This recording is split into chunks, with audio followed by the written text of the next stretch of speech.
보통 돈이나 노동 그리고 뭐 여러분 같으면 공부 이런 수많은 프레임에 갇혀서 이제 허우적거리게 되는 것입니다. 그래서 우리에게 율법이라는 프레임을 주셨던 하나님께서 보시기에 아무리 우리가 노력을 해도 이 율법의 프레임을 깨야 우리가 살 수가 있는데 우리의 힘과 능력과 의지로는 율법의 프레임을 깰 수가 없기 때문에 이것을 안타깝게 여기신 하나님께서 그 아들 예수 그리스도 선생님을 우리에게 보내셔서 in Christ라는 프레임 가운데 우리를 인도하셨습니다. in Christ는 그리스도 안에서, 이것은 교회 안에서라는 의미와 일맥상통합니다. 그래서 우리가 in Christ, 그리스도 안에서 in the name of Jesus, 예수님의 이름으로 행하게 될 때 흑암 가운데 우리가 갇혀있던 그 프레임 가운데서 이제 자유롭게 될 수 있는 길을 열어주셨고,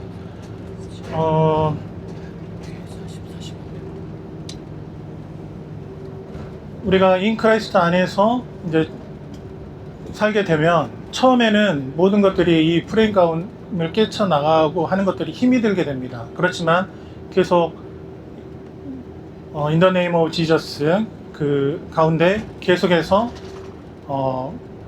반복하게 되고 또 훈련하게 되다 보면 이것이 습관이 되고 자연스럽게 이 모든 것이 이루어지게 되는 것들을 경험하게 됩니다. 이것을 이루는 현장이 바로 교회이고, 이것이 반복된 삶 가운데 나타나게 되면 우리는 새 언약의 백성으로 그 에덴에서 허락하셨던 그 생명 선악과의 언약을 우리 가운데 이루어 주신다는 그 약속이 먼저 그의 나라와 의를 구하라, 이 교회, 우리에게 주신 교회를 통하여서 이루어 주신다. 이상입니다. 감사합니다. 너무 잘하셨습니다. 다시 한번 박수 좀 보내주세요. 차분한 내용이었습니다. 자, 그러면 이제 학생 목사님이 그 자리에 앉아서 마이크 좀 그쪽으로 옮겨주세요. 그냥 뭐 자리에 앉아서 중화 사상에 대한 내용을 요약을 하도록 하겠습니다. 우선 화면에 보이는 기초 자료가 없으니까 말로 설명할 수 있는 것까지만 좀 얘기를 하고, 나머지 그 화면 보고 하는 것은 시간을 좀 전략하면서 하도록 하겠습니다. 네, 계속 말씀하시는 것처럼 우리 사람 애들 없지? 잘 들어. 네, 계속 말씀하시는 것처럼 우리 사람들은 기본적으로 태초부터 에덴 동산이라는 프레임, 그리고 하나님 말씀이라는 프레임 가운데 더불어 함께 살 수 있도록 만들어졌습니다. 네, 그래서 우리 사람들은 살아가는 그 모든 환경이 이 프레임이 되는데 이게 저주가 아니고 축복이에요. 네, 그래서 우리 한국인은 한국어라는 프레임, 네, 그 다음에 우리 이제 인종이라는 프레임, 그리고 우리 한반도라는 프레임 가운데 살고 있죠. 이게 축복입니다. 네, 중국 사람들도 그러한 프레임 가운데 살아왔고 살고 있고 앞으로 살아갈 텐데, 그 삶의 체계 가운데 생긴 핵심적인 세계관 사상이 무엇이다? 중화 사상입니다. 네, 그래서 중국인들은 이 땅 자체가 그 프레임을 만들어낸 것이죠. 우리 지금 이쪽은 남쪽인데 여러분이 간 베이징 그쪽 화북 평야만 해도 한반도의 5배나 되는 땅이 완전히 평야이고 산이 없고 가도 평야가 계속되고, 그 이제 양 옆으로 중국을 대표하는 가장 큰 두 강 황하와 양스강이 흐르고 있잖아요. 그러니까 큰 넓은 평야와 그리고 넓은 강이 흐르고 있기 때문에 그것이 모두가 선호하는 땅이 되고, 모두가 거기서 농사지면서 편안하게 살고 싶은 자연스러운 생각이 드는 것이죠. 그래서 그 중심에서 정말 꽃을 피우면서 살겠다라는 그러한 사람들의 마음이 중화 사상을 만들어내고, 그래서 중국 역사 가운데 가장 오래된 나라가 이제 하나라라는 이제 전설적인 나라인데, 삼황오제 여러분 들어봤을 것입니다. 그때 시절부터 이 하나라라는 이 하의 이름이란 자체가 이 중화를 나타내고 있습니다. 여름처럼 이렇게 열매 맺고 또 따뜻하고 많은 것들이 익어가는 그러한 이미지와 중화 이미지가 나타나고 있는 것입니다. 그리고 주나라가 돼서 춘추 시대가 되면은 이제 하나라 다음의 나라인데, 그때는 이미 중화 사상이라는 내용이 이제 그 단어가 나타나지는 않지만 사상의 내용으로 이미 드러나서 이 중화에 모여서 사는 것이 우리의 복된 일이고, 그리고 주변 사람들에게 이 복을 나누어 줘야 된다, 이런 내용들이 프레임으로 드러나고 있는 것입니다. 자, 여러분, 오늘 우리가 두 지도자를 살펴봤는데, 순원이라는 지도자는 이제 그 민족이라는 관점에 서서 이 내용을 국민들에게 접목을 해가지고 이것을 국민들의 정신을 깨우치려고 했습니다. 그래서 순원이 나라를 세울 때 나라 이름을 무엇이라고 지었습니까? 오래가지 않았지만 네 글자, 중화민국이죠. 그렇죠. 순원이 이 중국 민족이라는 내용을 다시 한번 생각했을 때 이 오래된 개념 가운데서 중화라는 개념을 다시 끄집어 내와서 이 국민들에게 이 민족에 대한 마음을 심어주려고, 자긍심과 자부심을 실려주려고 이 중화민국이라는 나라로 그들 가운데 중심 사상으로 만들어낸 것이죠. 자, 그러면은 순원이 그렇게 그 중화 사상의 좋은 점, 장점, 나라에 대한 사랑이나 애국심이나 또 긍지를 접목을 시켰다면은, 이 반대 방향으로 중화 사상을 바라본 사람이 오늘 권식상이 강의하신 누구일까요? 루시이죠. 그래서 루시는 중화 사상에 갇혀있는 이 무지몽매한 중국인, 그러니까 어떤 일이 일어나도 우리는 세계의 중앙이야, 저 사람들이 잘못한 거야, 우리는 그러니까 조공을 받아야 되는 사람들이고 저 사람들은 미개한 사람들이니까 우리가 이긴 거야 라는 그 중화 사상의 단점, 아까 목사님도 말씀하셨는데 그것을 반대 방향으로 바라봐서 그것을 그들이 끄집어낸 것입니다. 그래서 이 두 정신적 지도자로 이 중국인 가운데 다시 한번 민족적 관점이 생겼는데, 그때 이제 순원이 빨리 죽고, 그리고 중국이 국민당과 그 지금 현재 나라를 다스리고 있는 당 가운데 큰 싸움이 일어났을 때, 이 민심들을 얻기 위해서, 민중들의 마음을 얻기 위해서 이제 그때 지도자였던 모 아저씨가 이것을 민심 가운데 퍼뜨리면서 지금의 중국의 이름이 생겼죠. 여러분, 7글자로 중화? 그렇죠. 그러니까 이 나라의 지금의 핵심 사상 가운데도 엄연히 이 내용이 자리를 잡고 있고, 그리고 이것이 현재 가운데도 숨 쉬고 있다라는 내용입니다. 네, 감사드립니다. 네. 고생하셨습니다.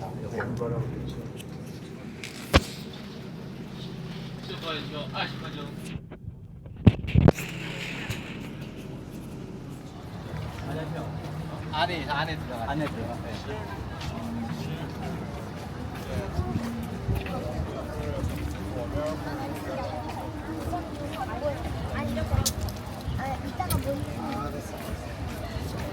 이균이 형 그거 없지? 무소속이야. 그래.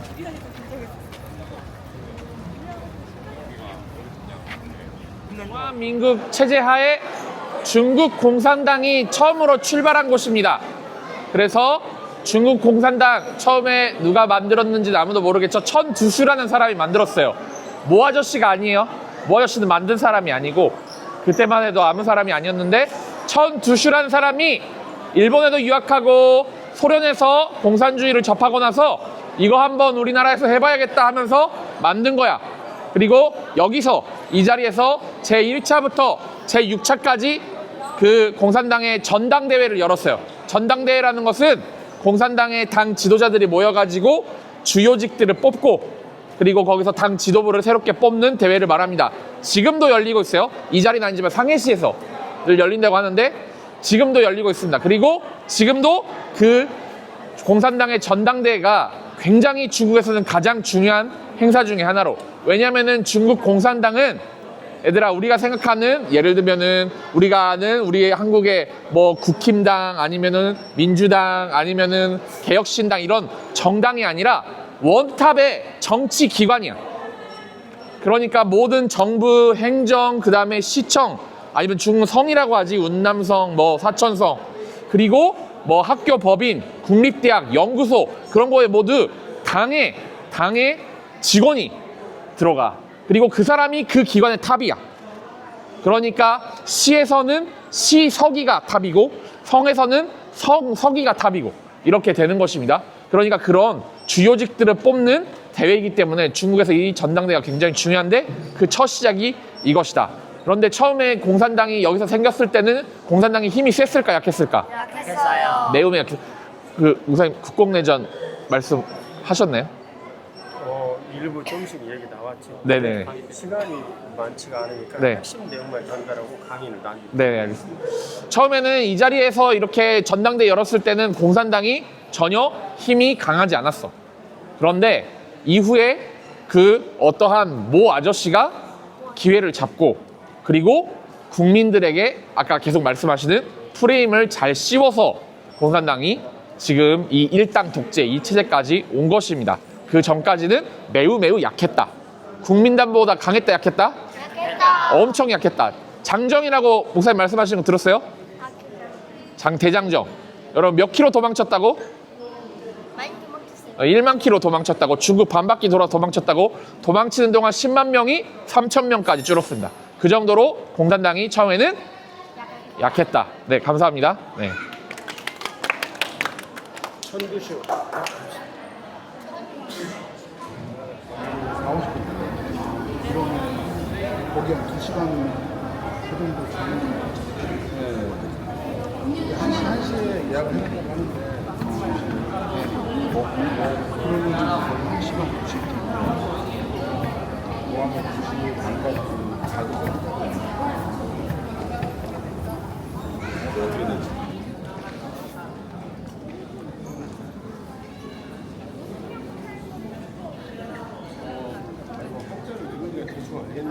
이 당의 이름을 중국 공산당이라고 한다. 이 강령을 이렇게 정한다.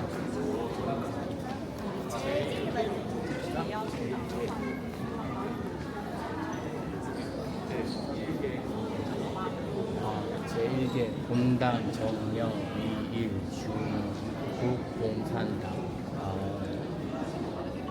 본당 명령군은 사실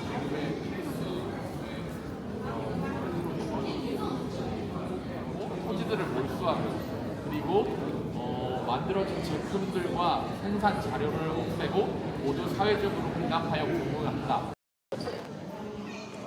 먹을 줄 아세요?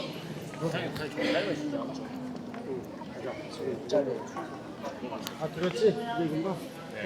꿈이네, 얘들아. 중국은 이렇게 안 살고 있어, 얘들아.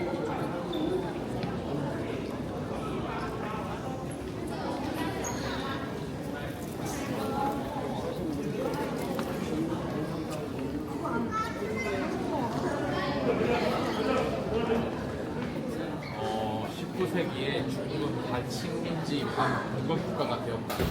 중국인들은 제국주의의 침략 가운데 사회적 압박을 받고 있었다.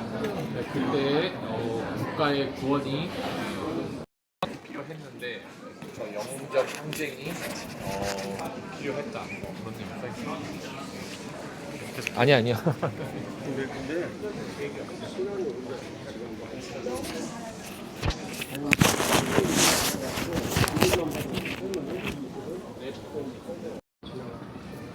이건 뭔가요? 이거 아편전쟁. 편전님.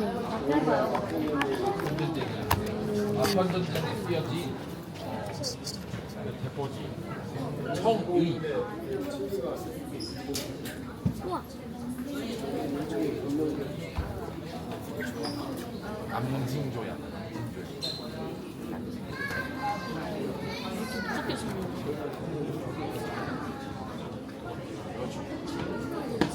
지금 주는 거보다 커. 왜냐하면 저 위에 이 부분이 지금 없어. 어딘지 알지?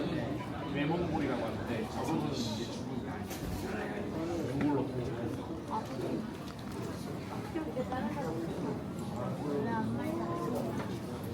여기 청일전쟁에 여러분 잘 아는 일본 분들이 이렇게 우리들을 거시기 하고 있어요.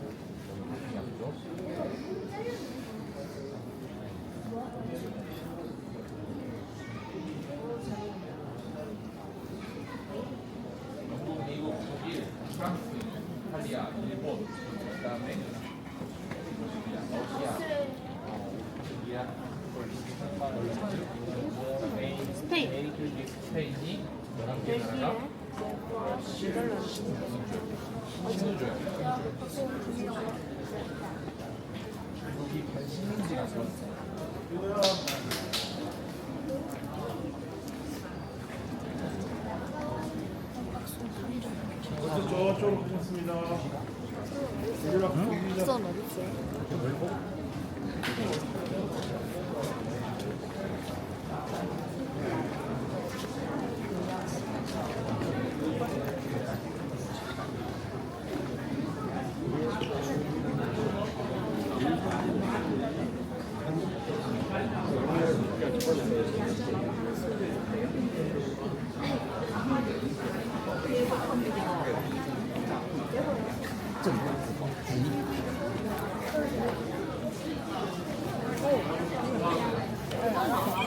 진짜 안 아파 가벼워서.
갖고 있어.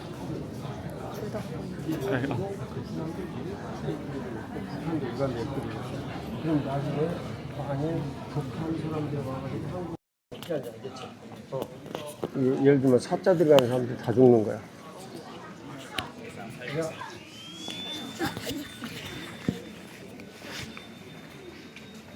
의사도 사자 들어가지. 나도 사자 들어가지. 예, 이제 1번 의사 딱 끝나는 거야. 사육사. 아, 이게 이제 노동자.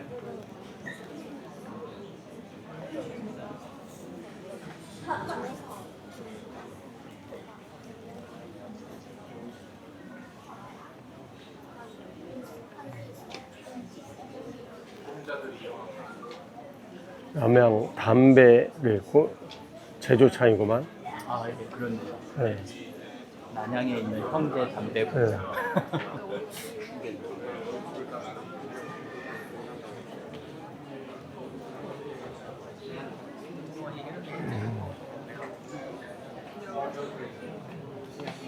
근데 나중에는 네. 외국 자본이 들어와서 다 이제 만드는 회사들인데, 네. 그래서 나중에 이제 외국 자본들 많이 들어가서 노동자들 억압하니까 노동자들이 봉기를 이렇게 했는데 그때 당시에 이제 그 국민당이 이제 힘이 세니까 이제 소비에트 연방에서 이제 중국 공산당한테 명령을 해가지고 그쪽으로 들어가서 같이 있어라 했거든요. 그래서 중국 공산당이 이제 맞아요, 그랬지. 노동자 봉기를 하니까 그걸 도와주고 했는데 소비에트 연방이 하지 마라고 했어요. 왜냐면 국민당 싫어하니까.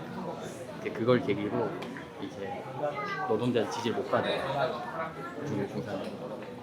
그래서 중국 공산당이 눈을 돌린 게 우리 노동자 계급이 아니라 농민 계급.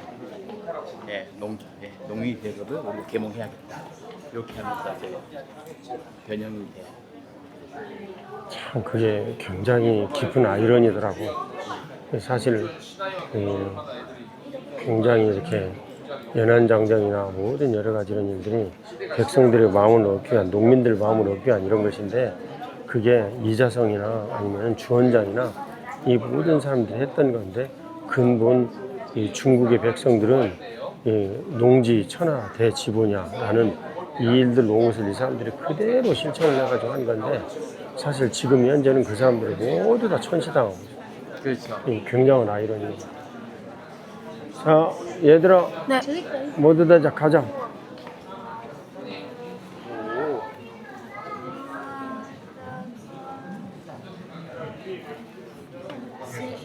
이제 내용을 이제 보면은 그 중국에 한자에 무슨 말이 있냐면 농자 천하 지대 보냐 이런 말이 있어. 그래서 농부는 모든 그 일들의 근본이다. 먹는 걸 생산하는 사람이니까 이런 것이 있거든. 그래서 그 사람들이 뭔가 가지고 있는 일들에 불만이 되어지면 나라가 엎어졌어. 주원장이나 이자성 이런 사람들 대표적인 내용이야. 이해가 되지? 응. 근데 결국 그 사람들이 이제 그 근본이 되어가지고 마음을 사가지고 중국 공산당이 세워졌거든. 근데 중국 공산당이 세워진 다음에 사실은 현재의 모습을 보면 산업자본이나 이런 사람들은 계속 굉장히 이렇게 자본적 역량을 높여가지고 잘 살게 됐는데 정작 그들을 근간으로 세워진 농민들은 한없이 제대받아가지고 1년에 이들이 소득 수준이 서쪽 깊은 농촌 지역이 얼마더라? 한 달에 하루에 몇 불 정도 가지고 살아가. 우리 돈으로 얘기하면 2,000원, 3,000원? 이런 정도 갖고 하루를 살아가. 아이러니지. 생각 잘해야 돼. 자세한 내용은 이제 들어가서 얘기를 해요.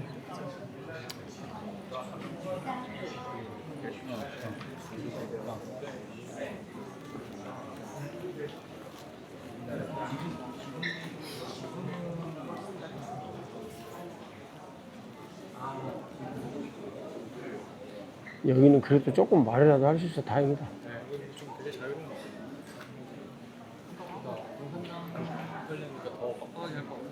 그러니까 이해가 안 돼, 이해가 안 돼.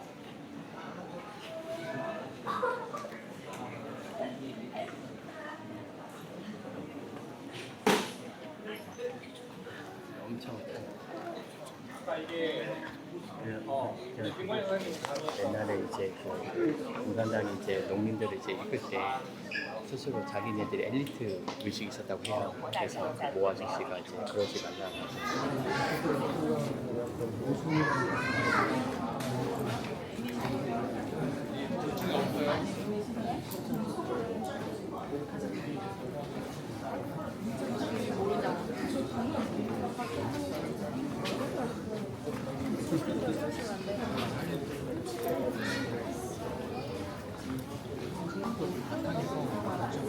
단점은 두 가지. 단점은 하나예요.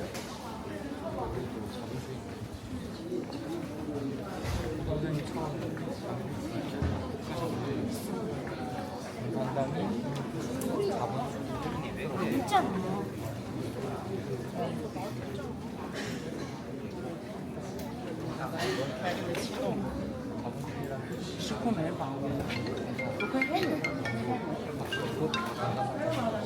봐봐.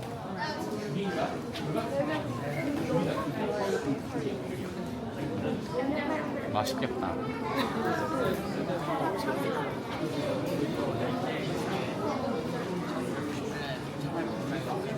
와, 19살이 잘 썼네. 야, 오래 썼다.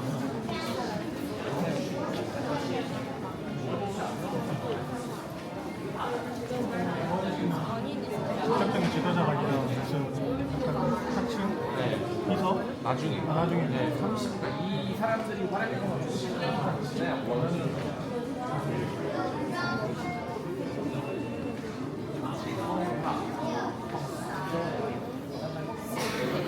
공산당이 각지 어디서 생겼는지.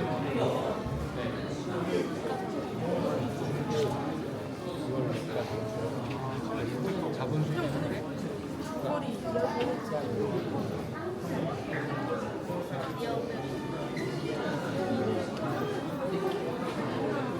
찾아봐야겠다. 찾아봐야겠다.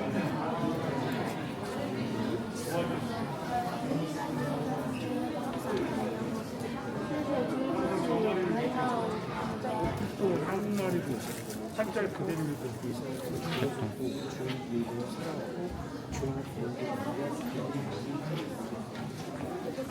근데 이거는 화면이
저희가 재능이가 배웠어.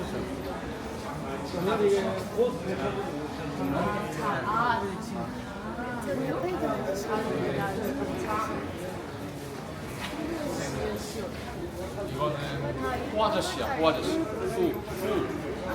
지금 딱. 손.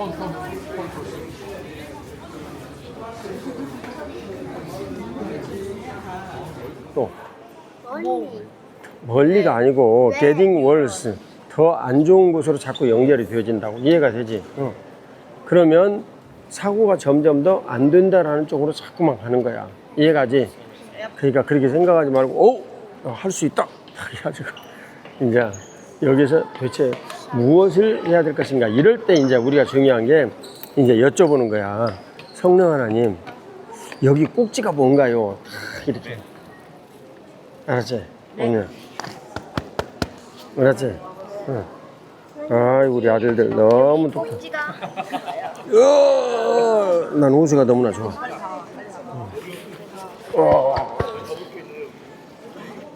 자, 꼭지를 연구한다. 알았지? 이세린 얘기하는 거 다 들었어? 꼭지를 연구를 해가지고 그 꼭지를 얘기를 잘하면 3명에게 5,000원의 상금을 주겠습니다. 다 왔어요? 자, 네? 아직 안 왔어요? 김성찬이 없다, 김성찬이.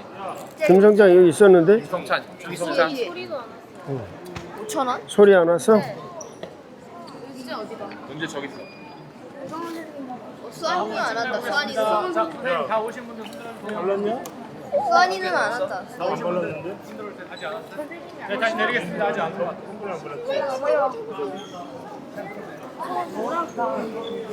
다 왔어요 거기? 그러면 이제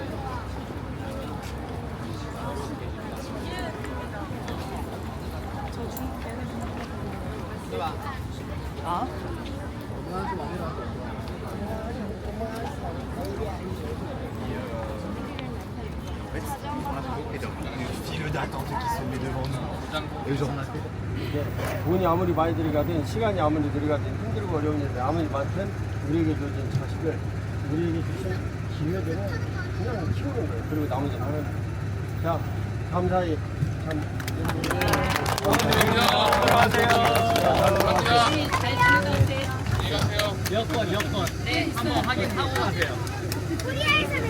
여기를 뭘 타고 가는 거?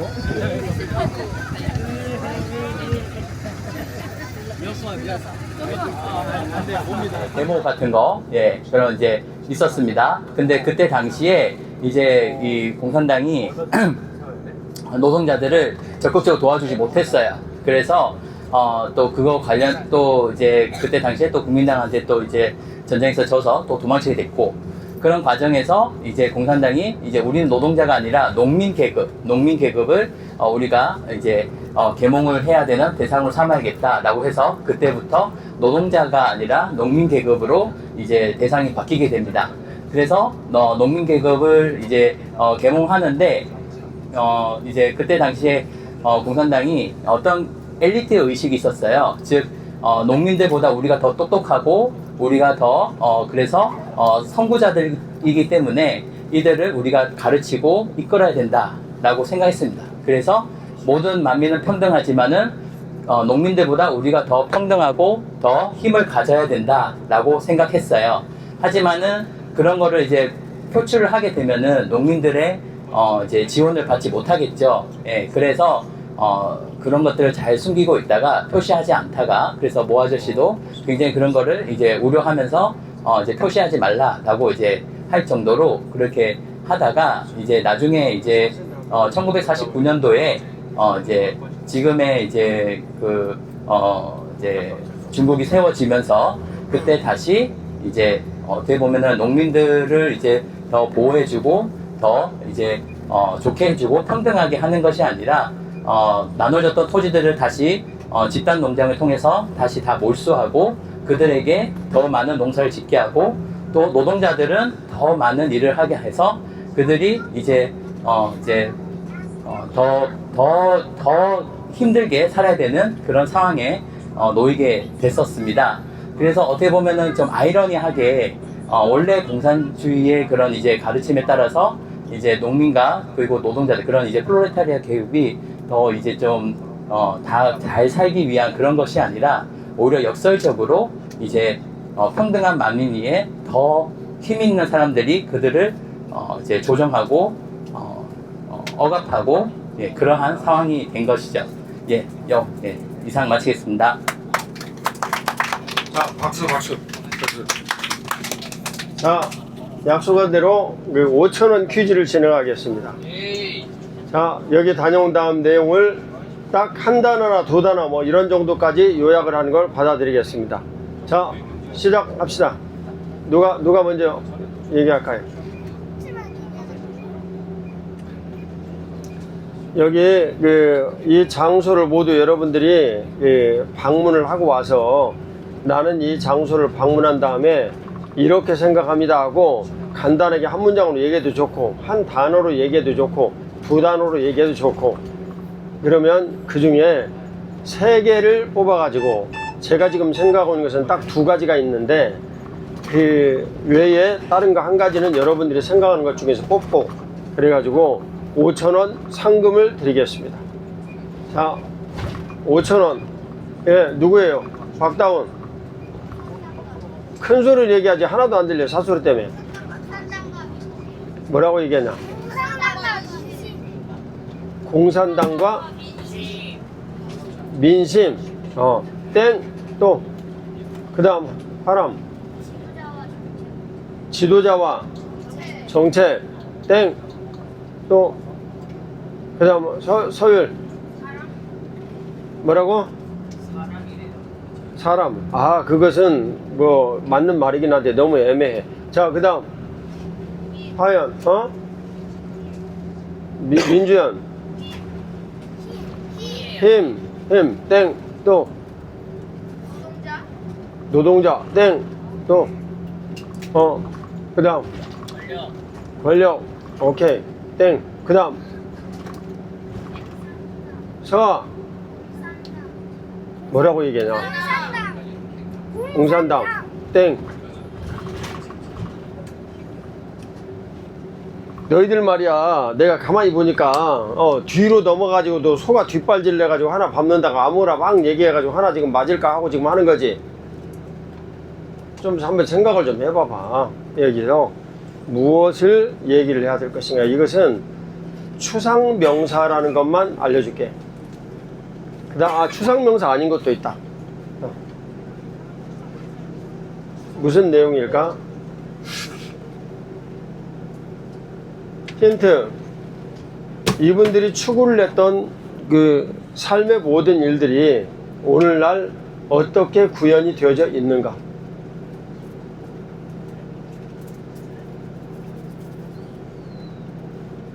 없지? 누구냐? 민주연이냐 하연이냐? 누구야? 그 손든 사람 얘기해봐. 시커매가지고 안 보여.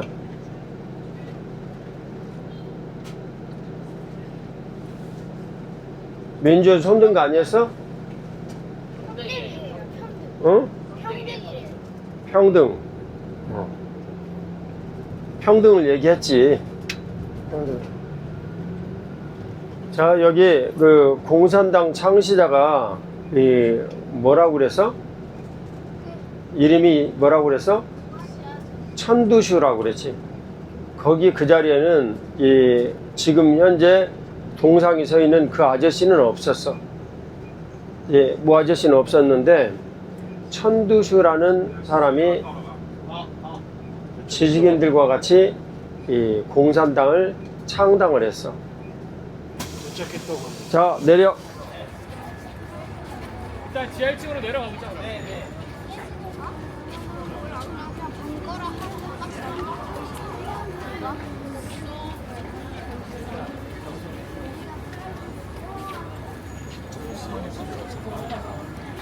우리가 이제 수영을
Let's begin. Do it.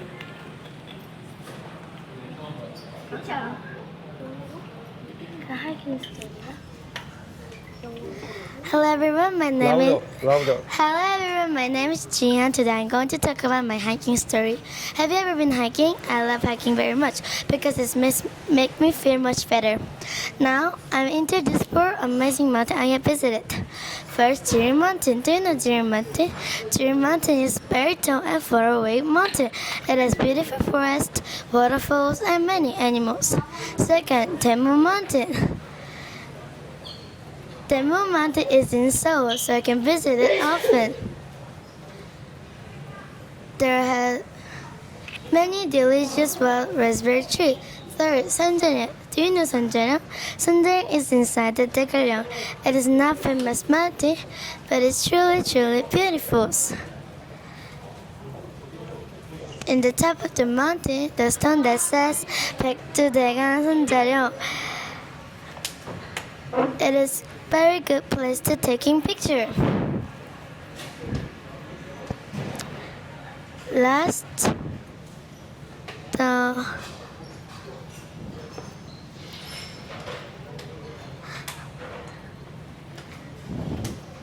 Mount Jinjiri. Here, Sanjaryong. Next one. What's the next? 설악산 or beach of 동해? no.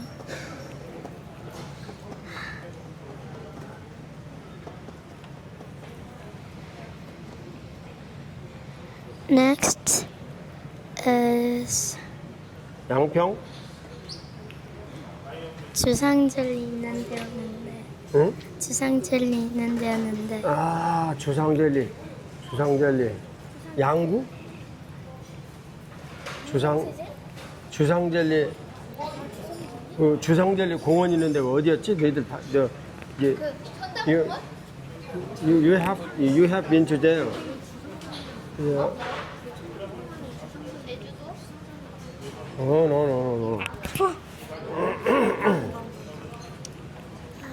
Next is Okay. As a submission. essential. Yeah. It, 다음으로. okay. Now I'm introduce the hiking essential. First is windproof jacket. It's protected. You can hike only in the. You can protect in cold wind. Second, the hiking shoes. They help you not hurt when you breathe. Third, the hat lantern. You can hike only in the morning like Jiri Mountain. It's very dark, so you can need hat lantern. First, and don't forget a small notebook. You can write poem while looking at the beautiful nature. And you can bring a snack that don't melt. And you should bring the 2 bottles of water when you're thirsty in hiking. Now I'm introducing the hiking. The hiking is many benefits. I'll introduce 4 hiking benefits. First, you go to the top of the mountain. You can prize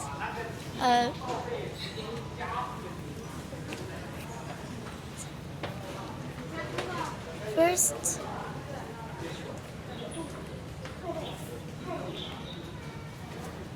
오케이, 굿.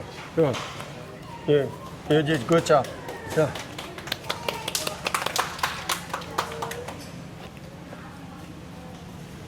야, 너 근데 왜 지리산에서 멧돼지 만난 얘기는 안 했어? 그때가 멧돼지 만나기 전이었어? 저 같이 지리산 가기 전이어서 교감 선생님이랑 갔을 때. 오케이. 알았어. 자, 다 오셨어요? 자, she got the first prize, the 학원 associating competition. 자, 다 왔어요? 고평 집사님 아직 계산하고 계실 것 같아요. 네?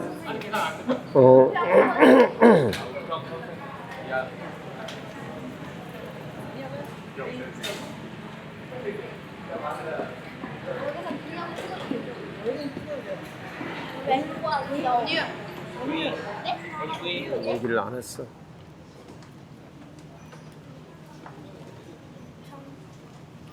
매우 사실은 말하기가 참 어려운 이런 내용이긴 한데, 그것은 거기에서 전시되어진 모든 내용과 현실의 문제, 그러니까 리얼리티는 완전히 이게 컨트로버셜한 그런 내용이었어.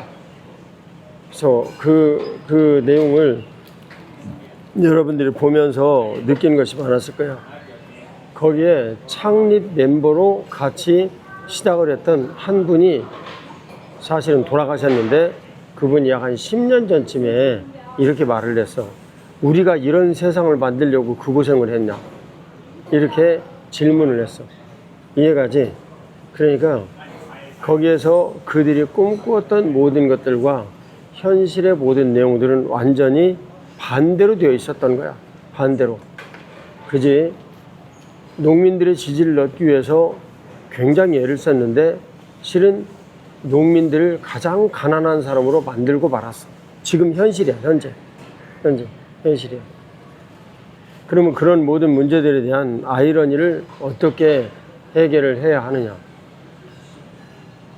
모두 다 평등한 세상을 꿈꾸면서 시작을 했는데, 그 평등한 세상에서 지배계급과 피지배 계급이 또다시 나뉜 거야. 그건 뭘 얘기를 하냐면, 팔레토의 법칙이라는 하나님께서 세상을 만드신 매우 자연스러운 세계의 법칙이 있는데, 그것은 20%가 일을 내가지고 나머지 80%가 먹고 산다는 법칙이야. 그래서 어떤 연구자가 개미들을 놔뒀더니 20%는 죽으라고 일하고 나머지는 왔다 갔다 노는 거야. 80%는. 그래서 20% 열심히 일을 하는 개미들을 모아다가 또다시 그들만 살게 했어. 그랬더니 또 어떻게 생겼어? 어떻게 됐어? 또다시 80%는 노는 거야. 원래 그렇게 만들어졌어, 인간은. 이해가 되어지지? 그래서 20%의 사람들을 잘 활성화시켜가지고 그들이 활동을 잘하게 하면 나머지 80%는 거기에 붙어가지고 먹고 사는 거야. 종업원도 하고, 뭐, 공장 수유도 하고 이런 거 하면서. 이해가 되지? 응. 근데 그런 모든 문제들을 인위적으로 바꾸기는 매우 어려워. 이걸 생각을 잘해야 돼. 그것을 순응하는 인간이다. 이렇게 표현을 해. 순응하는 인간. 예, 뉴펜 대학의 제레미 르피킨 교수는 그런 문제들을 두고 어떻게 얘기를 하냐면 굉장히 심각하게 말을 했어. 그것을 잉여 인간이다라고 말을 했어. 99%는 인간의 99%는 잉여 인간이다. 그러니까 없어서도 되는데 지금 살고 있는 인간들이다. 이렇게 표현을 했어. 이해가 가지? 자, 또 한 가지 사례를 얘기를 해볼게. 이거 잘 들어. 전부 다 이 다음에 스피치 할 때 얘기를 하고 말하고 질문할 내용들이야. 이탈리아의 공산당은 2명이 공산당 당수로 맨 처음 시작이 됐어. 그 중에 한 명이 안토니오 그람시라는 사람이야. 근데 이 안토니오 그람시가 천재였어. 그래서 감옥에 갇혔는데 감옥에서 자기의 모든 사고를 냅킨 용지에다 써가지고 이제 사람들한테 알렸어. 그런 내용 중에 하나야. 그게 뭐냐면 헤게모니 시들이라는 거야. 헤게모니 이론. 근데 그 사람이 주장을 하는 내용의 핵심은 뭐냐면 프롤레타리아는 이 노동 계급은 힘들고 어려우면은 왜 자산 계급으로부터 자기를 지배를 하는 이런 사람들에 대해서 들이받아 가지고 반배를 해서 자기들의 세력을 만들어야 하는데 왜 그걸 하지 않느냐. 쭉 지켜보니까 이 노동 계급에 속한 사람들은 자산 계급이 시킨 대로 그대로 순응을 하면서 살아가더라는 거야. 그게 헤게모니 이론이야. 이해가 가지. 근데 원래 그게 맞는 거야. 앞에 내군에 얘기를 했던 개미들의 빨래 토의 법칙이나 똑같은 거라고. 항상 80%는 뭐야? 놀면서 그냥 서나 일을 하고 세워라 내워라 하고 이제 사는 사람들이 80%야. 결국 20%가 먹여 살리는 거야. 그게 자연의 법칙이야. 안토니오 그람시는 그 일을 두고 탄식을 했어. 하지만 그런 문제들은 어떻게 할 수가 없어. 그래서 무산계급이라고 얘기되어지는 노동계급이 모두 모여가지고 자기들이 공동체를 이루어서 잘 살 수 있는 것을 만들어 보려고 노력을 했어. 노력을 했는데 몇 프로가 놀아?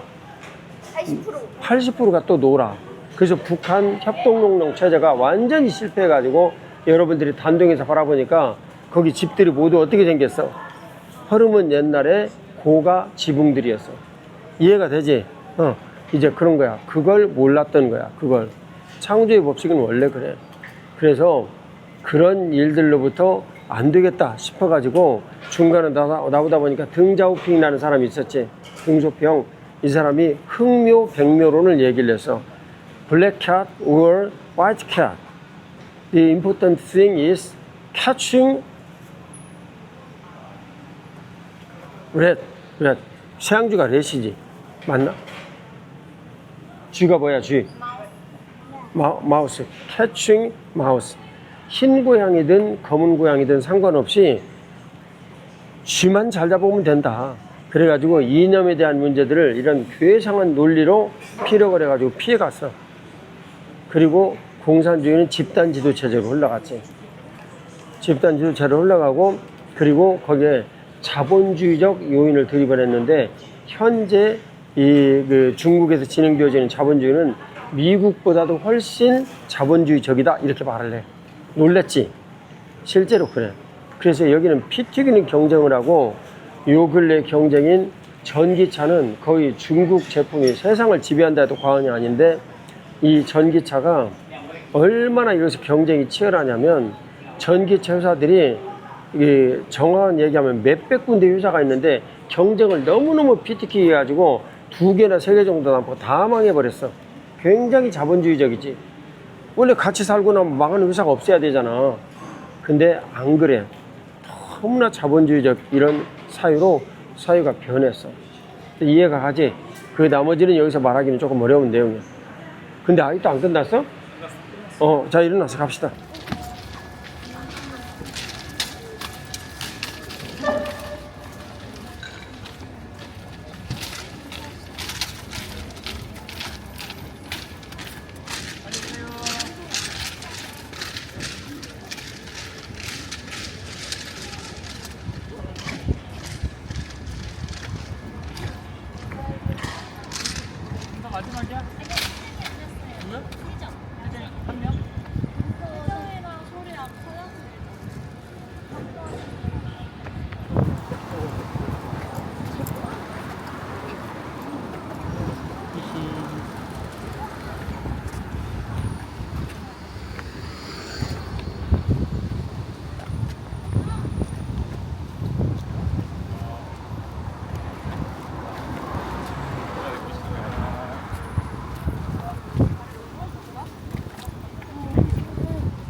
현지에 들어가서 관람하시기를 여기는 팍팍 왔었어.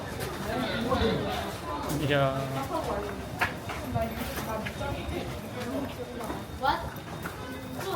영화에 나오는 거. 네, 멋있네요. 영화에 나오는 것 같아요. 장난 그러네.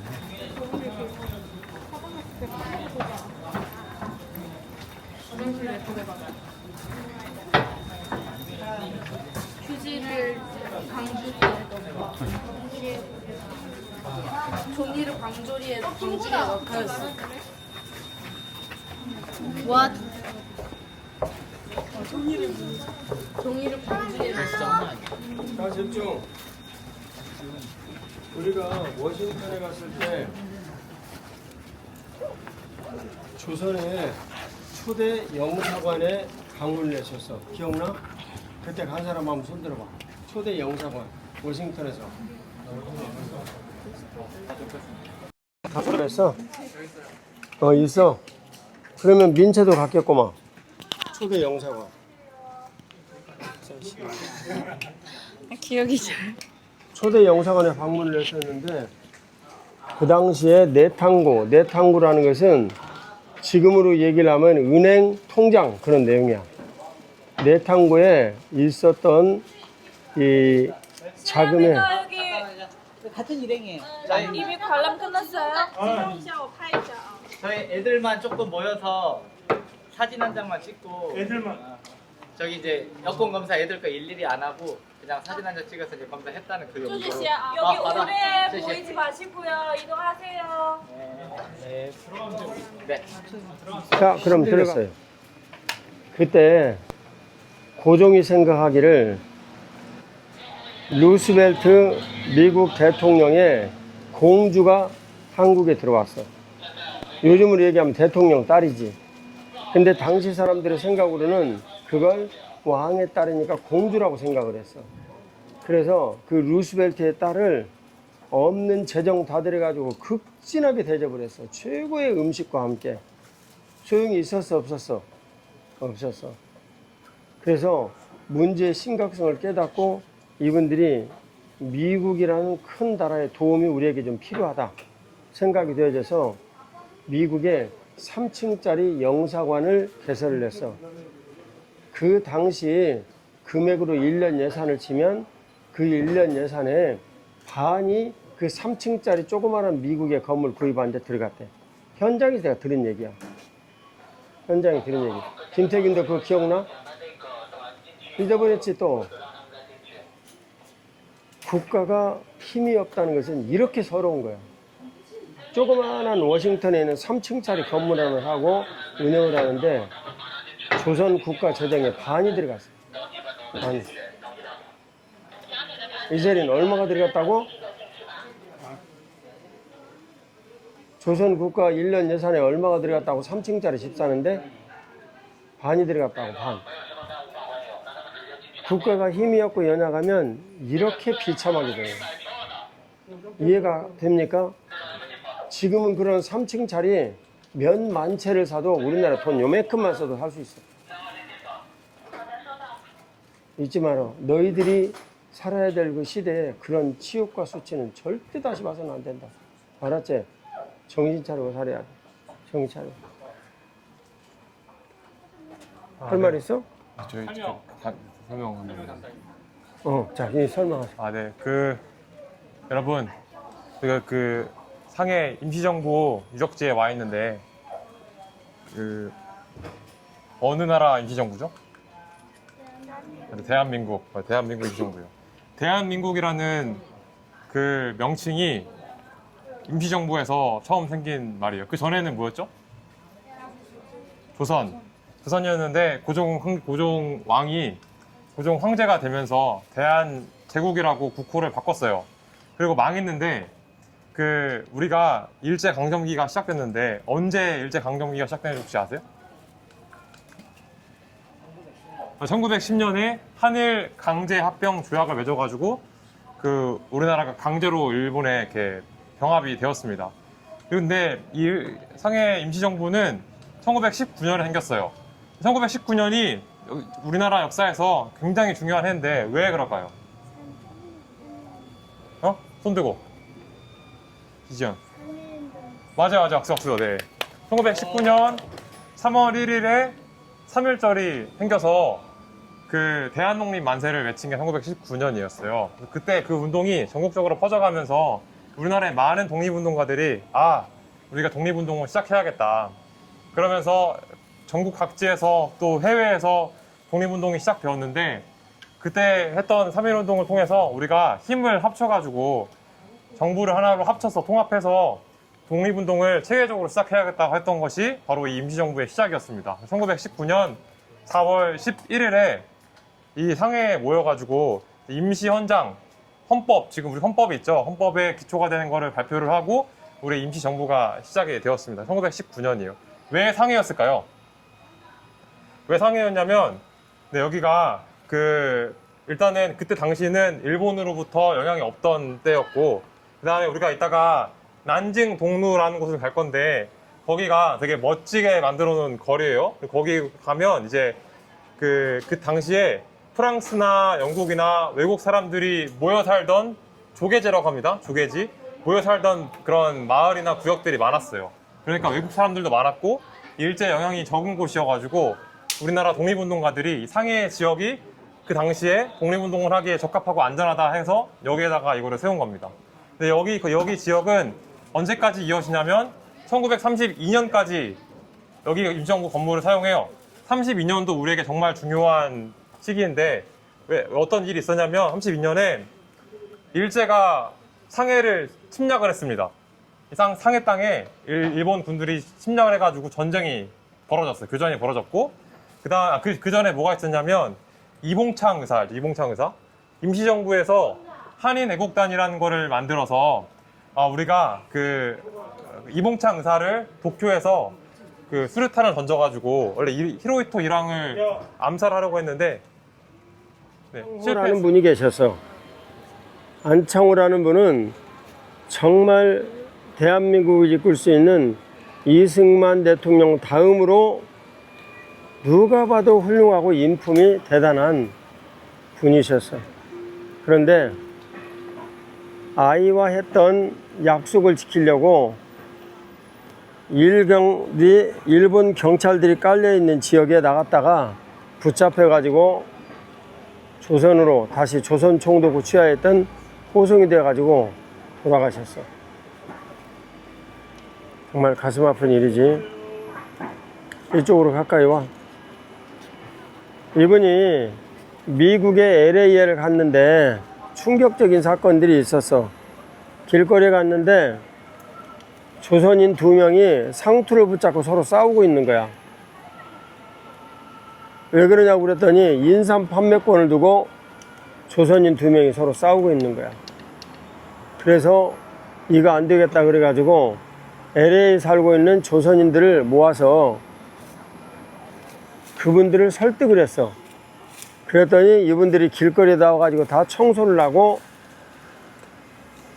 모두 다 사회에서 새롭게 딱 이렇게 보여주는 인식을 받은 거야. 근데 미국인이 물어봤어. 당신네 나라에서 지도자가 왔느냐? 그렇다라고 말을 했어. 그분이 도산 안창호 선생. 미국에 가면 LA에 UCLA 대학이 있고 그에 버금가는 USC 대학이 있어. 근데 그 USC 대학에 가면 도산 안창호 선생이 살았던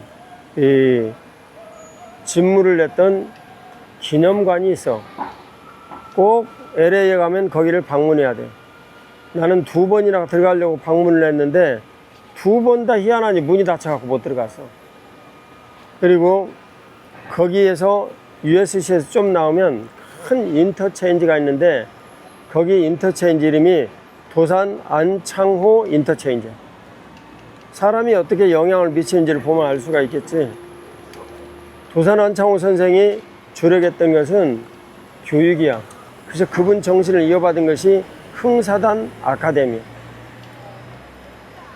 류신이 중국의 정신을 바꾸지 않으면 중국이 변할 수 없다라는 것을 우리들이 강의를 통해서 보았거니와 한국 역시도 마찬가지라. 선각자들이 가지고 있던 이 해안은 우리하고 좀 달랐어. 나는 이승만 대통령이 미국에서 공부를 했던 워싱턴에 대학에를 갔어요. 그 워싱턴 유명한 대학 이름이 갑자기 생각이 안 나. 뭔 대학이지 거기? 예? 조지 워싱턴 대학교에 갔어. 2번이나 갔어. 2번이나. 한 번 간 것도 아니고. 마음이 어땠길래 그랬겠어. 그리고 거기를 마치고 하버드에서 석사했지? 맞나? 하버드에서 석사하고 프린스턴에서 박사를 했어. 근데 이분이 Japan Inside Out 이런 책을 써서 저술을 했는데 일본은 반드시 미국을 침범한다라고 예언을 했어. 그때 미국인들은 뭐라고 했을까? 그 책을 보고 뭐라고 얘기했을까? 코웃음 쳤어. 일본 같은 나라가 우리 대국 미국을 침범한다고? 그것은 이승만 대통령은 일본이 누군지를 알았기 때문에 그렇게 예언을 했고 얼마든지 무모한 짓을 할 수 있는 몇몇 사람에서 국가가 움직여버릴 수 있다. 그리고 이들은 그런 짓을 하고도 남는다. 광인 같으니까. 근데 미국인들은 사고를 어떻게 하는 사람이에요? 합리적으로 생각하는 사람이에요. 무태포처럼 이렇게 행동을 하고 그런 사람이 아니란 말이야. 그러니까 아니 힘을 알고 상대방 힘을 알고 나를 알고 쳐들어오든지 말든지 하지 무슨 전화만 와도 제대로 안 되고 석유 하나도 제대로 안 방울 안 나는 나라가 무슨 침범이냐. 그래가지고 무시를 했어. 근데 그로부터 석 달 후, 몇 달 후에 누가 아는 사람 없어요? 석 달, 3년인가? 몇 년 후인 것 같아요. 예. 3자가 들어가는 일 같은데 그때 2년인가 3년인가 잘 모르겠지만 하여튼 그때 일본군이 진주만을 습격을 한 거야. 그때 맞다. 한국에서 온 이승만이라는 사람이 싱만리가 그렇게 예언을 했지 하고 그때 그 책이 완전히 베스트셀러가 됐어. 선각자란 이런 사람들을 선각자라고 그래. 근데 내가 여러분들한테 질문을 할게요. 이승만 대통령은 왜 일본이 미국을 침략할 거라는 것을 알았을까? 일본은 알았어요. 일본인이 누구인지를 알았기 때문에 그래요. 그리고 그분들의 호전적인 일들을 알았기 때문에. 몇 년이에요? 바로 한 4개월이었다. 그러면 3개월이야. 3개월. 내가 알기에 3개월이야. 3개월 후에 바로 일본이 침략을 해서 그 책을 출간하지. 근데 그 책을 출간했을 때 미국인들은 어떻게 했다고? 코웃음 치고 비웃었어. 코웃음 치고 비웃었는데 3개월 후에 진짜 펄하버 진주만이 공격을 받으니까 미국인들이 완전히 그냥 까무러치게 놀란 거야. 뭐라고? 우리 미국을 감히 침범했다고?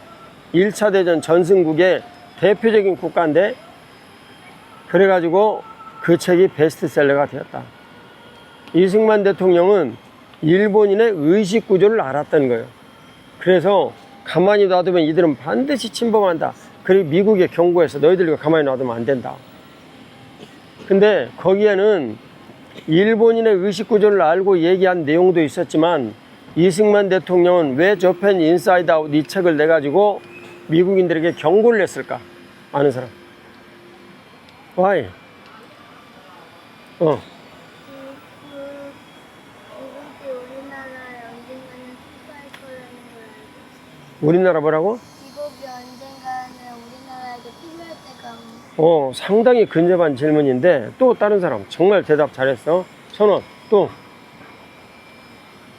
미국이 초강대국이야. 이승만 대통령이 와서 보니까 그래. 그래서 미국하고 일본하고 싸움을 붙이면 어부지리를 누가 얻을 수 있다? 한국이 대한민국이 얻을 수 있다. 그래가지고 쌈박질 시키려고 진실을 가지고 얘기를 했던 것뿐이야. 근데 미국이 귀를 기울이지 않고 이놈바 수작부리네, 미국이 그렇게 생각한 거야. 우리를 전쟁에 끌어들이려고 이렇게 생각을 했던 거야. 근데 불과 3개월 후에 그 일이 딱 터졌어. 그래서 이승만 대통령이 미국에서 발언권을 갖게 된 거예요. 이승만 대통령은 사실 천재였어. 미국에 가기 전에 한성 감옥에서 이분이 국가를 전복을 해가지고 공화정을 하려고 시도를 하다가 내란죄로 잡혀가지고 사형일 언도를 받았는데, 사형 언도를 받은 후에 쓸만한 이제 막 그 미국인들의 그 모임에 나오기 시작한 이승만이라는 젊은이가 있는데, 이 사람 정말 전도양양한 미래가 있는 젊은이다 라는 걸 알고 모두 다 구명 운동을 벌였어. 근데 미국 선교사님들은 그 당시에 상당히 고종의 황제에게 영향력을 미치고 있었어. 유명한 이야기. 일제에 너무나도 위협이 심각하고 오갈 때 아관 파천에서 도망도 갔었지. 그때 고종 황제가 기가 막힌 내용인데 누구에게 도움을 요청했냐면 선교사님들에게 도움을 요청했어. 근데 선교사님들은 그 당시에 선교지로 가면은 피스톨 하나씩을 꼭 가지고 있었어. 휴대로 쓰지는 않을지라도 호신을 위해서 가지고 있어라.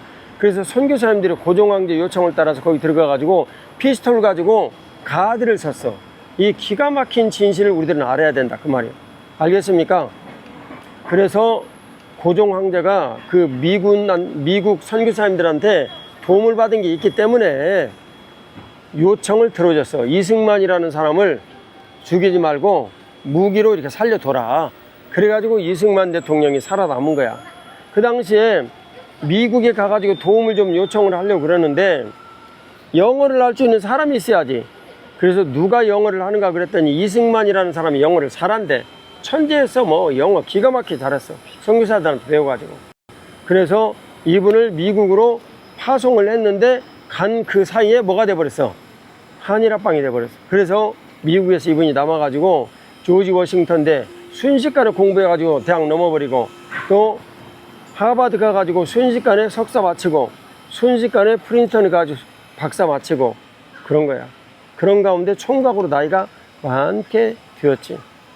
그래서 프란체스카 여사하고는 나이 차이가 많아. 알겠습니까? 요약을 하면 국가는 무엇이 없으면 힘이 없으면 이렇게 초라하게 된다. 그리고 이제 여러분들에게 마지막 부탁 하나가 있어. 대한민국 임시정부와 독립을 하게 되는데 결정적 영향을 미친 사람은 누군지 아는 사람? 누군지 아는 사람? 누군지 아는 사람?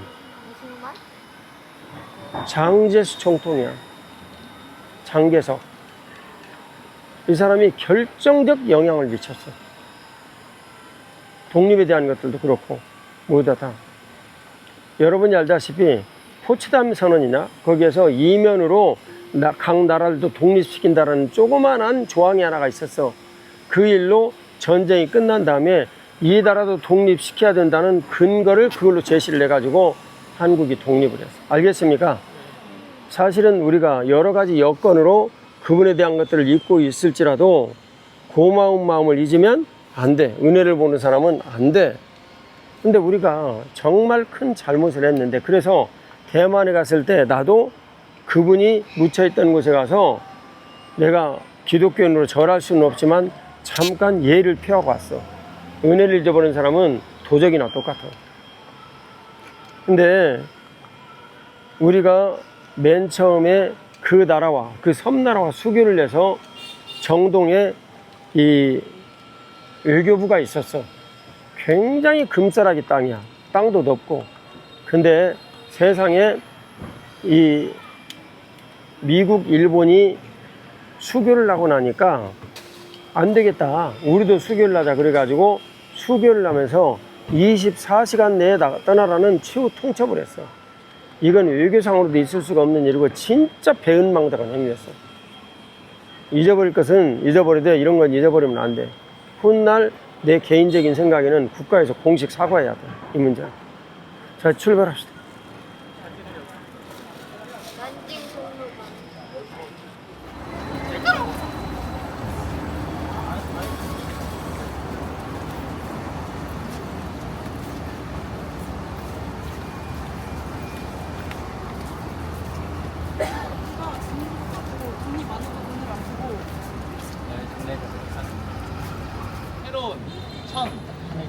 그치 새로운 날 신티엔디 라고 하는데, 자 여기서 우리 지금 버스를 어디서 탈 거냐면 우리 공산당 그 기념관 그 주차장으로 지금 다시 가는 거야. 바로 근처라는 거예요. 그래서 이 땅의 의미가 우리 공산당으로 이 나라가 새롭게 시작한다, 이제 그런 의미도 담고 있는 길이고, 패션 거리야. 가면 외국인들도 엄청 많을 거고, 아 우리도 외국인이지. 아무튼 그렇습니다. 그냥 편하게 지나가면서 잘 따라오면서 옆에 구경하면서 오세요. 네.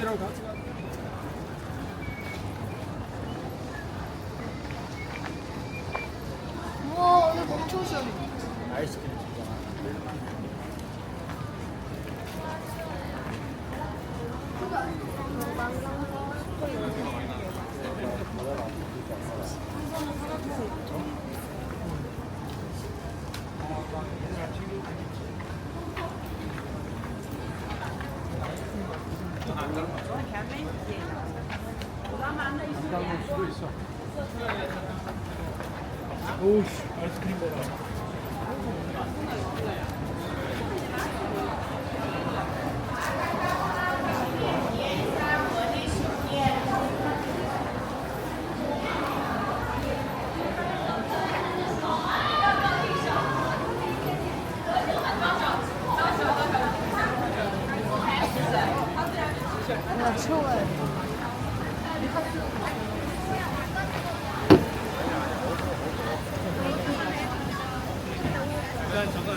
여기가 약간 보이잖아.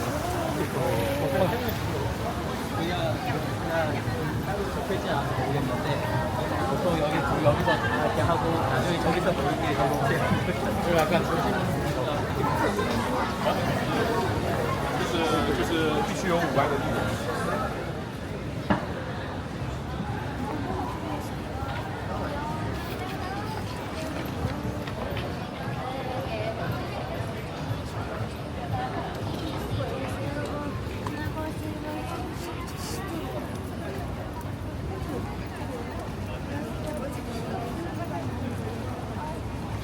요즘은 네, 사람들은 룰루레몬가 알고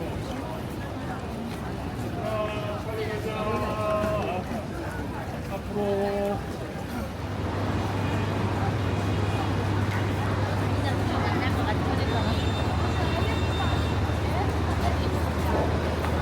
후신계라고 이제 보행자 거리야.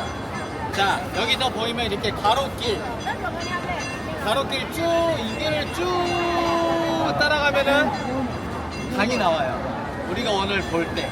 자 이 거리를 가다가 중간에 골목도 들어가도 되고, 아무튼 이 거리가 난징루라고 하는데, 이게 우리 아까 강의 들을 때 저 뭐야 그 뭐야 아직 갑자기 기억이 안 나지? 아 저기 아편 전쟁으로 난징조약 됐을 때 원래는 광저우만 개항을 해서 영국이랑 무역을 했다 그랬잖아. 그치? 아편 전쟁을 통해서. 근데 난징 조약을 맺을 때 상하이도 강제 개항이 됐다 그랬지.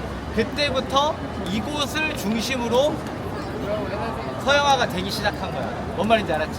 여기 조계지의 근원인 거야.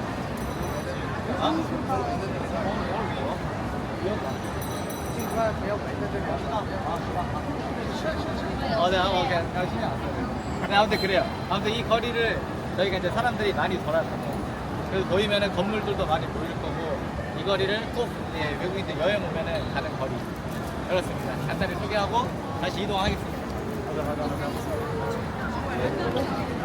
아이고.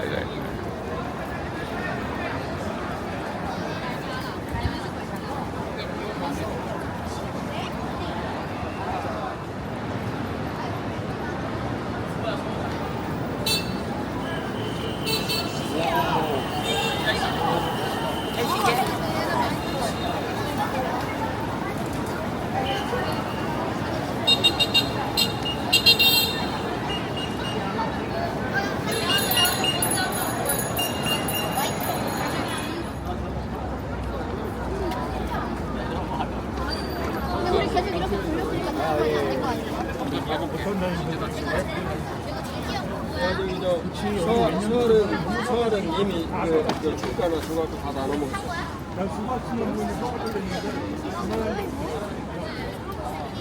애들 계산해주다 정신이 또 느꼈는데.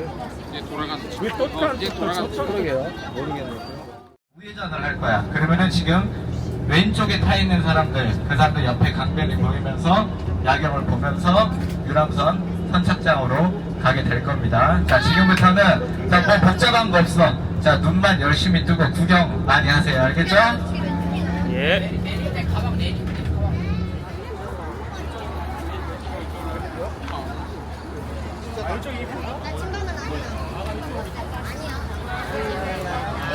있었는데 안 움직여.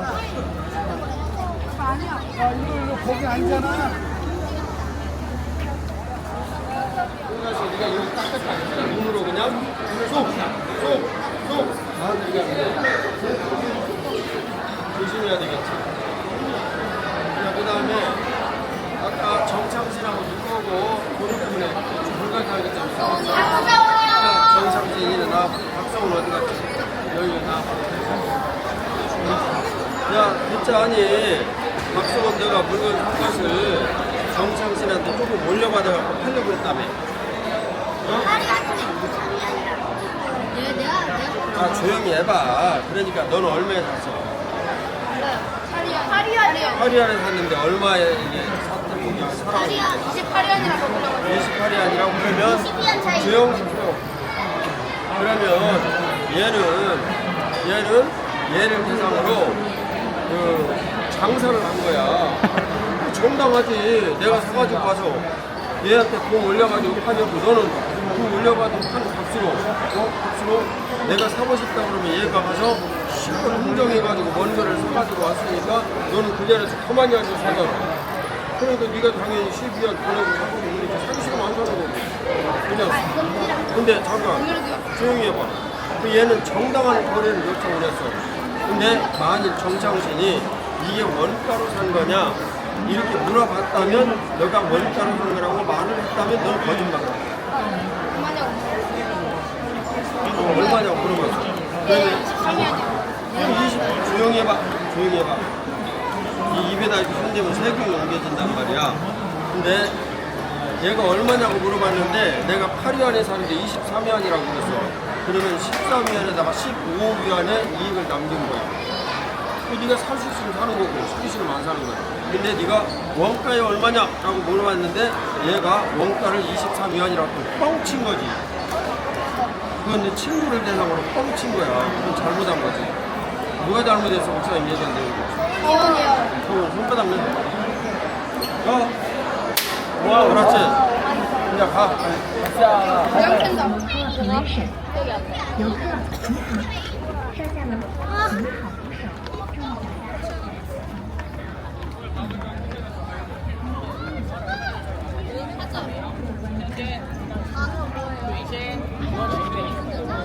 야, 그럼 올리라고. 아, 전화로?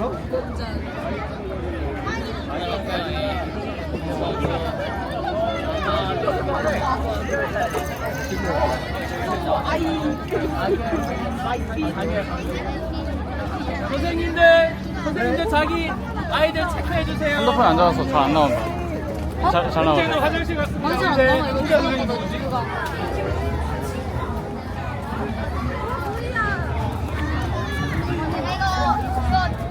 내가 줬는데 잡아줘. 내가 장난감 잡고 세 개를 오래 마. 혹시 없잖아. 할수 있지? 우리 더럽다. 혹시 깜짝이야. 어쩔로 가. 내가 아는 게 저는 헐렁하다니랑 양치랑밖에 없는데. 나 양치랑 것도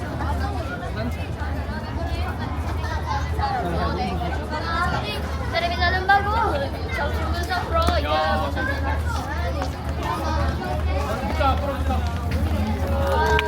그게 제일 큰 건가요? 잘 안 들려서 제일 크신 거예요?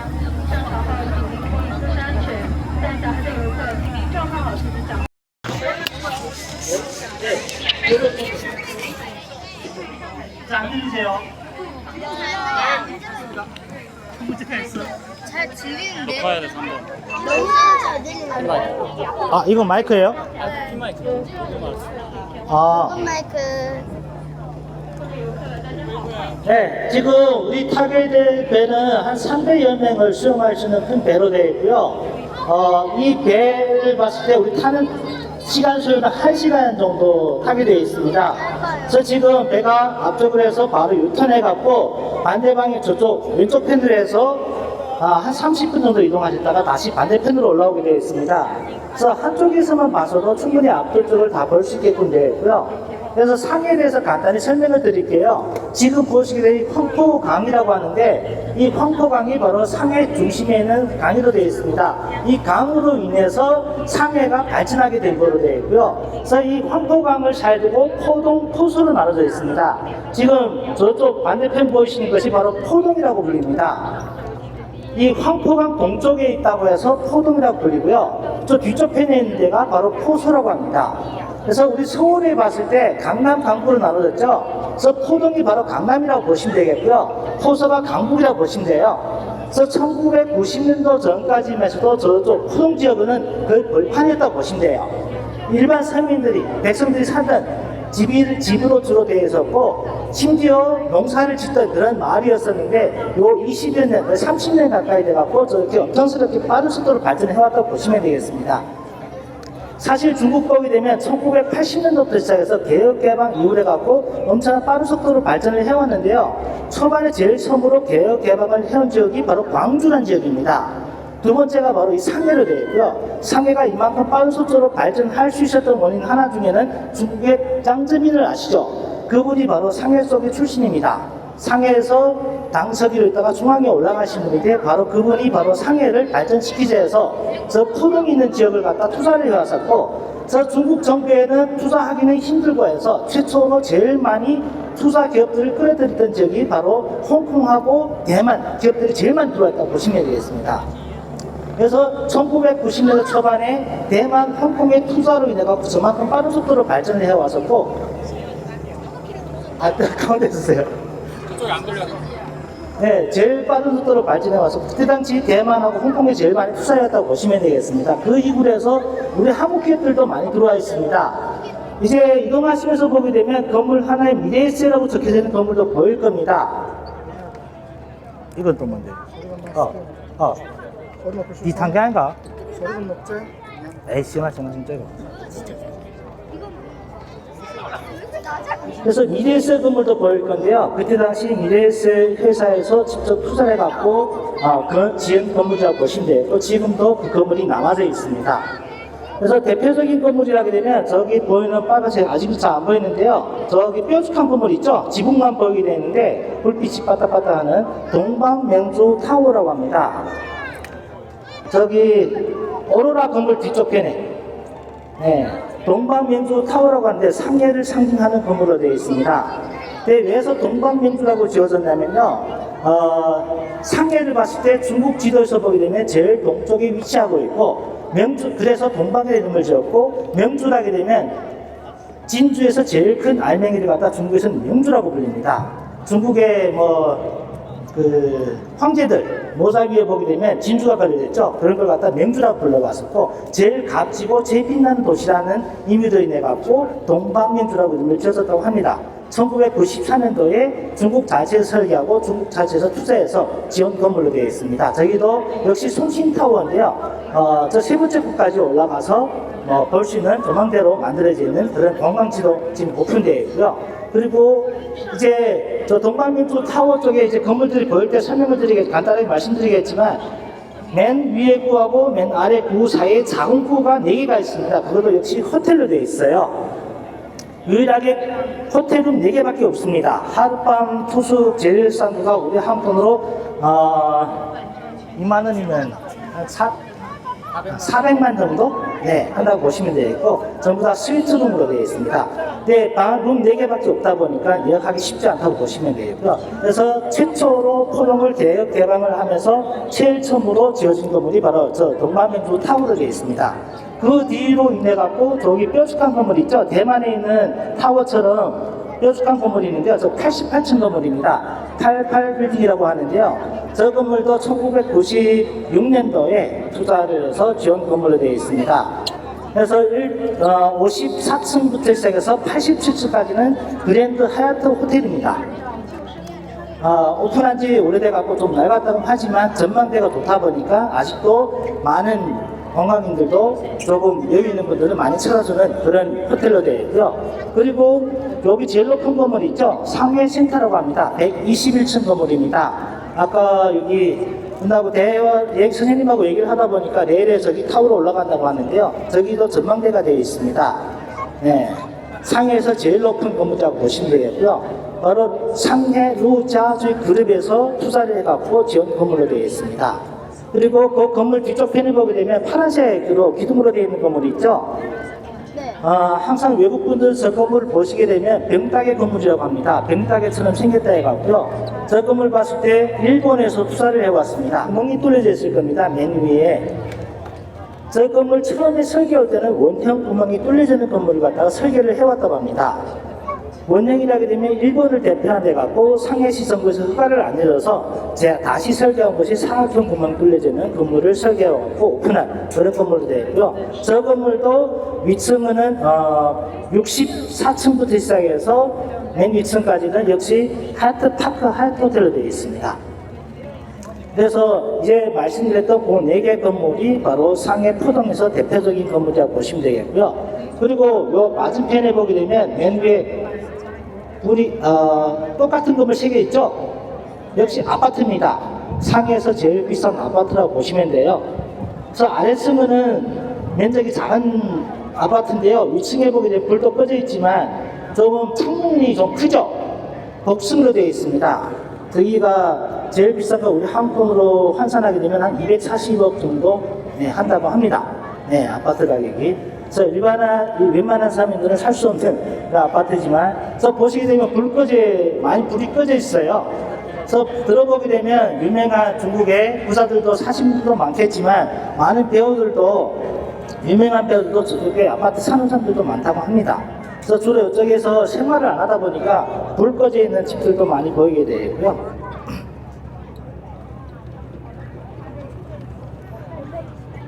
그래서 지금 포동에 대해서 지금 간단하게 설명드렸는데요. 그리고 지금 배를 타면서 이동하시면서 보게 되면 이 황포강 주변에 봤을 때 다리가 안 보입니다. 포동 포소를 이어준 것이 전부 다 강 밑으로 지나가는 터널로 이어져 있습니다. 그래서 다리를 만들지 않은 원인은 이렇게 유람선 타거나 여기 바로 외탄, 저기 불 켜져 있는 건물들 있죠? 여기를 갖다 상해 외탄이라고 불리는 지역인데요. 여기서 야경을 보거나 필름을 볼 때 다리가 있게 되면 시선이 가는데서 다리를 만들지 않고 전부 다 강 밑으로 지나가는 터널을 뚫었습니다. 지금 포동 포서를 이어준 지하 터널만 해서도 거의 10개 가까이 되고요. 그래서 이 주변만 전부 다 터널이 됐고 양 옆으로는 다리도 지금 많이 오픈했다고 보시면 되겠습니다. 그래서 요즘에는 풍경 때문에 다리를 안 만들고 터널로 되어 있습니다. 그래서 내일에 포동에 이동한다, 포스에서 포동을 이동한다 그러면 지하 터널을 이용해서 이동할 수도 있습니다. 네. 是现代城市文明的精彩华章，是上海连接世界海纳百川的会客厅。 역사를 간단하게 설명드리게 되면 상해는 역사가 유구한 지역이 아닙니다. 역사가 정말 짧은 지역으로 되어 있고 200여 년 역사밖에 안 되어 있습니다. 네, 상해에서 어제 오셨다고 들으셨는데요.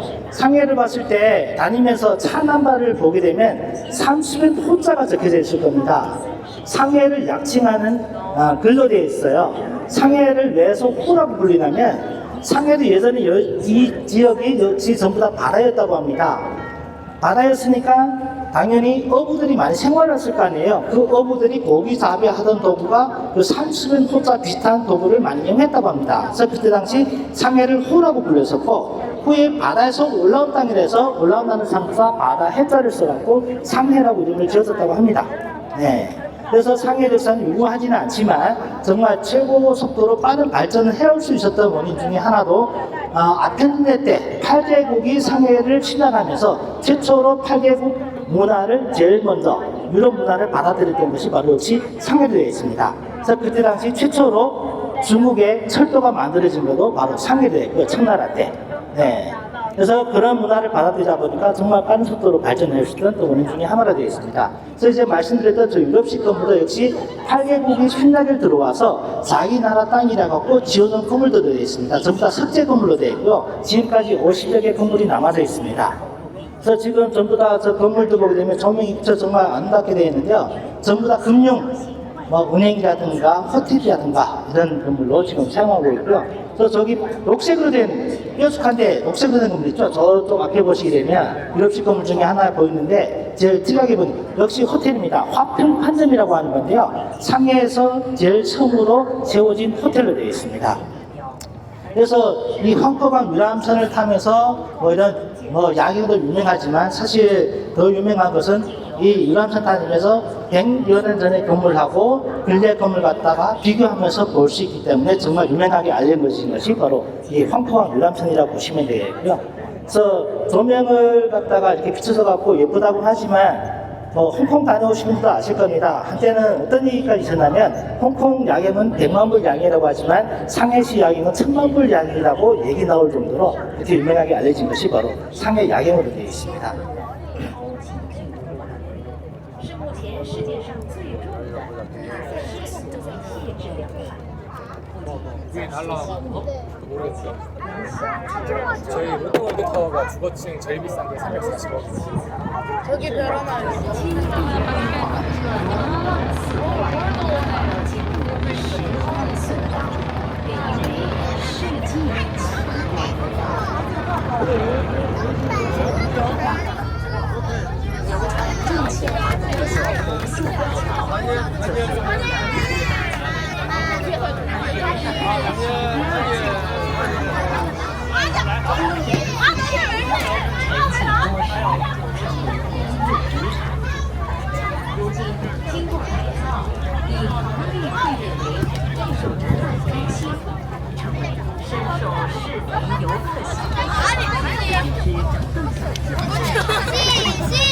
나 이제 나와.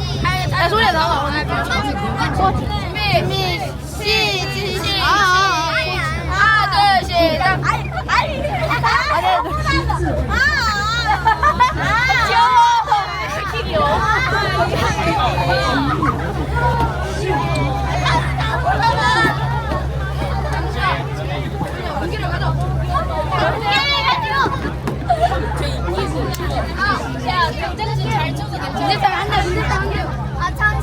준비 시작. 하나 둘 시작. 진짜 귀엽다. 빨리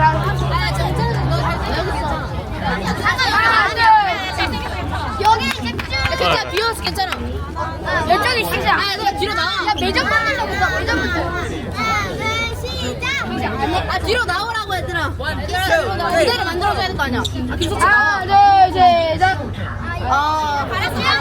이거 같이 이거.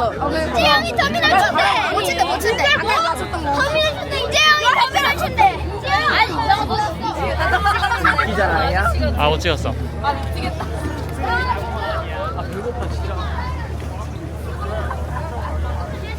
在我们游船右侧的就是前黄岛目的地站，其前身为九堂，外部建筑风格为德国文艺复兴式，细部装饰为法国式，大楼4层，总建面积3千4平方。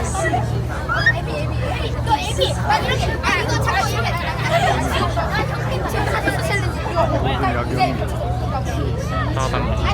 너가 애비하고 어디 갔어? 나 베이비하고. 和内在豪华装饰，내가 좀 들어. 애비가 가져가라. 애비. 8번이잖아. 애비가 이렇게 딱 이렇게. 애비가 아니야. 애비가 딱 이렇게. 있는 따라 너가 할머니. 来渡桥北侧的 할머니 달려가. 달려고 있거든. 나한테 달려가. 于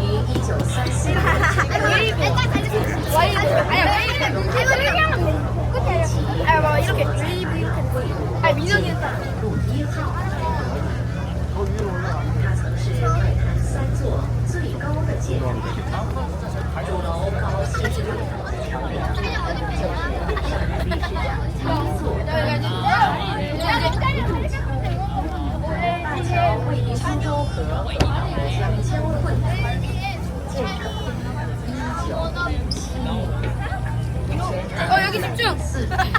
뭐야? 잘하는데? 땅에 내놓고나 인정이 진짜 잘해.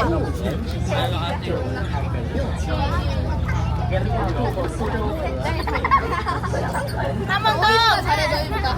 한 번 더. 英国商人维尔斯建造斯托罗河的第一座木其后桥，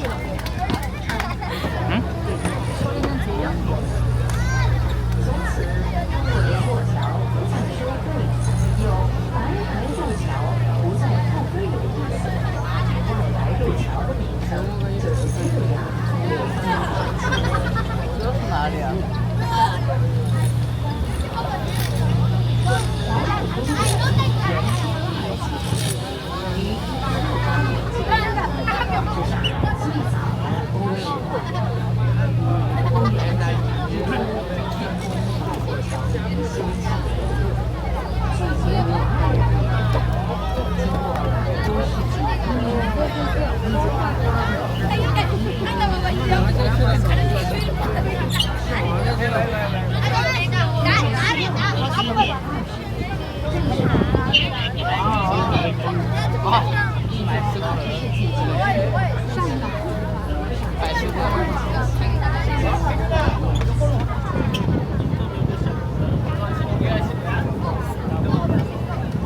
在游船右侧，这幢带有大钟的建筑是海关大楼。新中国成立前，它叫江海关大厦。1927年12月建成，楼高79.2米。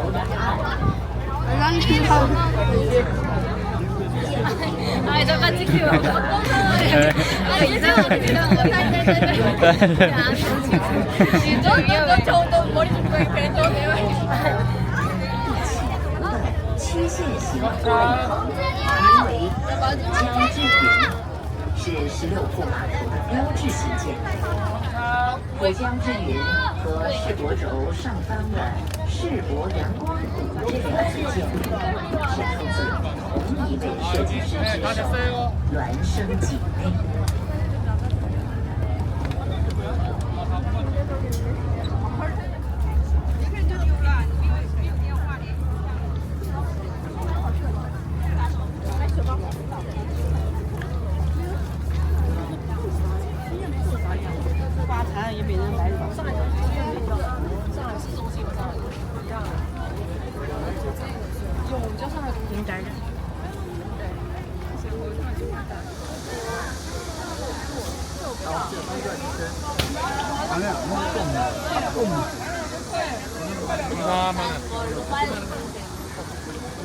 어른 좋아하는 진짜